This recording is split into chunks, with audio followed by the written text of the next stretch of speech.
Bismillahirrahmanirrahim. Assalamu alaikum dear students. Today my lecture is on derivative of trigonometric functions. अब हमारे पास trigonometric functions कौन कौन से होते हैं।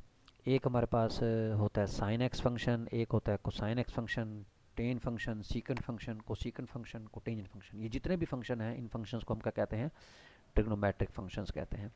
तो इसका डेरिवेटिव कैलकुलेट करने के लिए, यानी अगर इनका आपने डेरिवेटिव कैलकुलेट करना है तो उसके लिए तो सिंपल सा हमारे पास रूल है।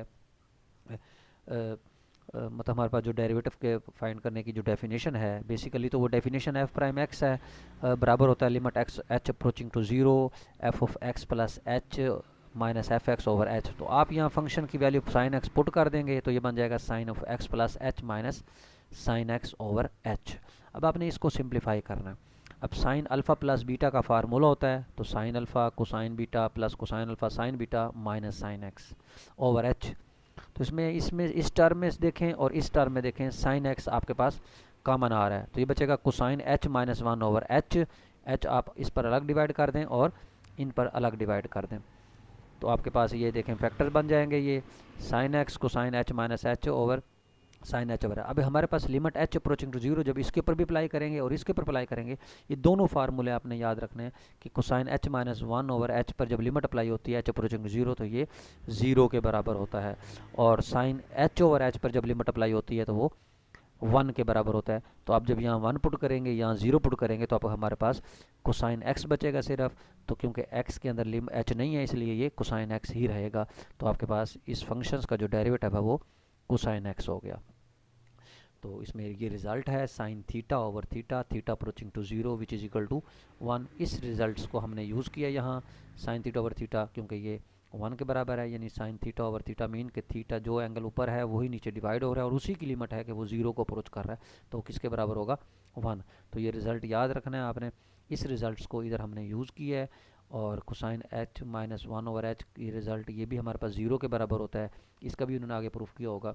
तो वो इन रिजल्ट्स को यूज़ करते हुए हमने कि देखें यहाँ इन्होंने ये प्रूफ किया cosine theta minus one over theta, theta approaching to zero.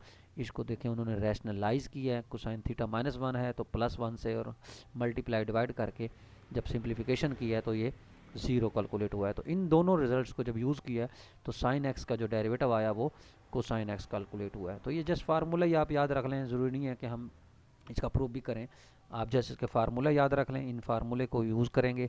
अब साइन एक्स का डेरिवेटिव एक्स कोसाइन एक्स होता है, लेकिन आगे एंगल क्योंकि लीनियर है एक्स है इसलिए इसका एक्स का डेरिवेटिव वन होता है, यानी उसमें जनरल फार्मूला ये होगा कि अगर साइन एक्स का डेरिवेटिव आप एक्स स्क्वायर का ले रहे हैं तो कोसाइन एक्स स्क्वायर होगा, लेकिन मल्टीप्लाई आगे एंगल का डेरिवेटिव लाजमी करना है। ये जितने भी ट्रिग्नोमेट्रिक फंक्शंस होंगे उनमें भी आपने यही काम करना है।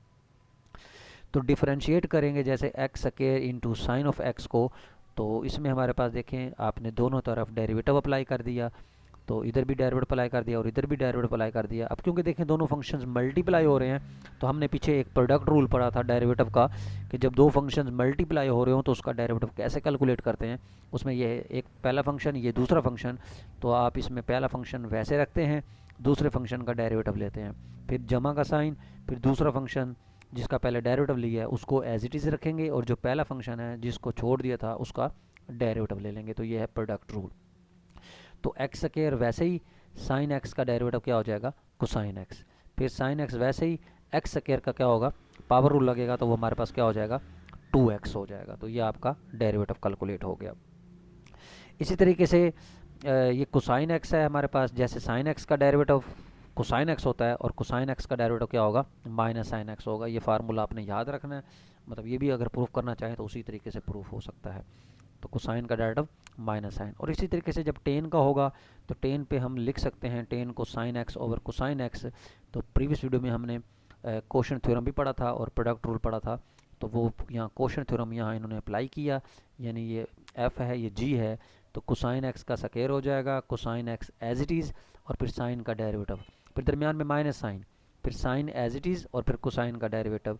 तो साइन का डेरिवेटिव कोसाइन होता है और कोसाइन का माइनस साइन होता है। तो इसको सिंप्लीफाई जब उन्होंने किया तो ये वन ओवर कोसाइन स्क्वायर मतलब सीकेंट स्क्वायर बन गया। तो टेन का डेरिवेटिव क्या होता है, सीकेंट स्क्वायर।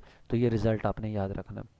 तो ये 6 फार्मूले हैं, 6 ट्रिग्नोमेट्रिक फंक्शन होते हैं, तो उनको आपके ये डेरिवेटिव जो हैं वो याद होने चाहिए। यानी साइन एक्स का derivative cosine x, cosine x का derivative minus sine x, tan x का derivative secant square x, cosecant x का जो होगा वो होगा minus cosecant into cotangent x, secant का जो होगा वो होगा सीकेंट इंटू टेन, और कोटेंजेंट का क्या होगा माइनस कोसीकेंट स्क्वायर एक्स, इसका डेरिवेटिव्स होंगे। तो ये डेरिवेटिव्स जो आपने इन फार्मूलों को यूज़ करते हुए हम इसके डेरिवेटिव्स कैलकुलेट करेंगे।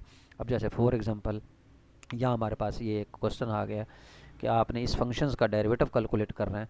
फंक्शन आपको दिया हुआ उन्होंने secant x over 1 plus ten x. अब इसमें देखें ये फंक्शन है, इसका आपने डेरिवेटिव कैलकुलेट करना है। सबसे पहले तो ये देखना है कि ये फंक्शन फ्रैक्शन की फॉर्म में है। तो फ्रैक्शन की फॉर्म में है तो इसका मतलब है कि यहाँ कोशन थ्योरम लगेगा। तो कोशन थ्योरम पहले यूज़ करेंगे, यानी 1 प्लस टेन एक्स का स्क्वायर, फिर 1 प्लस टेन एक्स वैसे ही, फिर ऊपर वाला फंक्शन जो होगा सीकेंट एक्स उसका डेरिवेटिव लेते हैं, फिर माइनस साइन, फिर सीकेंट वैसे ही, और 1 प्लस टेन का डेरिवेटिव। तो ये आपने कोशन थ्योरम लगाया। अब इसमें जो जो डेरिवेटिव हैं वो यूज़ करेंगे। तो 1 plus tan as it is, secant का डेरिवेटिव जो होता है वो होता है secant X into tan X, फिर माइनस सीकेंट एक्स वैसे ही, 1 का 0, टेन का सीकेंट स्क्वायर, तो ये बन गया secant into secant square, secant 3 हो जाएगा। और यहाँ भी सीकेंट है, इन पूरी टर्म में से देखें सीकेंट एक्स कॉमन आ रहा है, तो इधर बचेगा 1 plus ten x into tan x, और माइनस ये एक सेकंड कॉमन आ गया तो सीकेंट स्क्वायर।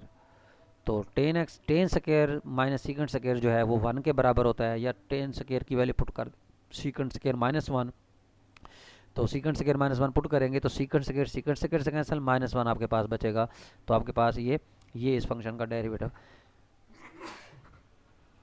ये इस फंक्शन का डेरिवेटिव जो है वो कैलकुलेट हो गया। इसी तरीके से जैसे देखें यहाँ उन्होंने क्वेश्चन में कहा है कि एक ऑब्जेक्ट है at the end of a vertical spring is stretched 4 centimeter beyond in the rest position and the released at time t is equal to 0 from diagram, और its position at time, वो कह रहे हैं किसी भी time पर उसकी जो पोजीशन होगी वो s is equal to F T which is equal to 4 cosine T है। यानी ये आपको उन्होंने डिस्टेंस फंक्शंस दे दिया है यानी इस पार्टिकल का। तो फाइंड दी वेलोसिटी, वो कह रहे हैं एक वेलोसिटी फाइंड करनी है और एक एक्सेलेरेशन फाइंड करनी है एट एनी टाइम। अब वेलोसिटी की डेफिनेशन क्या होती है कि डिस्प्लेसमेंट का derivative with respect to time. इसका मतलब है आपने s का डेरिवेटिव t के लिहाज से जब कैलकुलेट करना है तो 4 वैसे ही, कोसाइन का डेरिवेटिव क्या होगा माइनस साइन टी। तो ये आपके पास इस s की क्या आ गई, यानी इस पार्टिकल की क्या आ गई, वेलोसिटी कैलकुलेट हो गई। फिर वो कहता है एक्सेलेरेशंस भी कैलकुलेट करें। तो एक्सेलेरेशंस क्या होती है कि वेलोसिटी जो कैलकुलेट हुई है उसका रेट ऑफ चेंज ले लें, यानी उसका डेरिवेटिव ले लें विद रिस्पेक्ट टू टाइम, तो आपके पास एक्सेलेरेशन हासिल हो जाएगी। यानी माइनस 4 साइन टी का फिर डेरिवेटिव ले लें, यानी जो वेलोसिटी है, तो माइनस 4 बाई साइन का डेरिवेटिव कोसाइन हो गया, तो माइनस 4 कोसाइन टी आपके पास एक्सेलेरेशन कैलकुलेट होगी। Thank you very much.